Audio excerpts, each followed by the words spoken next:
ఇవాల్టి ముఖ్యాంశాలు. ఏపీలో పింఛన్ల పంపిణీ ప్రారంభం. సచివాలయాల వద్ద పింఛన్దారుల పడిగాపులు.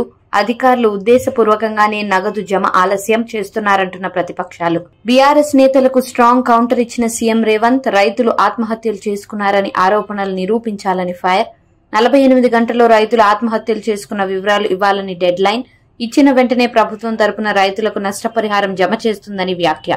పవన్ కళ్యాణ్ తెనాలి పర్యటన వాయిదా. పవన్ ఆరోగ్యం సరిగా లేనందున తెనాలి పర్యటన రద్దు. తెనాలిలో నిర్వహించాల్సి ఉన్న రోడ్ షో, బహిరంగ సభ రద్దు.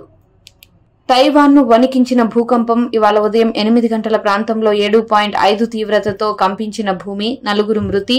1999 తర్వాత అతిపెద్ద భూకంపం ఇదే కావడం విశేషం. వెంటనే 2 లక్షల రుణమాఫీ చేయాలని హరీష్ రావు డిమాండ్. డిసెంబర్ 9నే చేస్తామని మేనిఫెస్టోలో చెప్పారు. ఇంతవరకు చేయలేదని విమర్శ.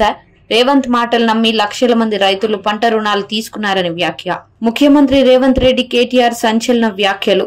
సీఎం రేవంత్ రెడ్డి లీక్ వీరుడు అంటూ మండిపాటు. ఫోన్ ట్యాపింగ్ పై నేరుగా మాట్లాడే ధైర్యం రేవంత్ కు లేదంటూ విమర్శ.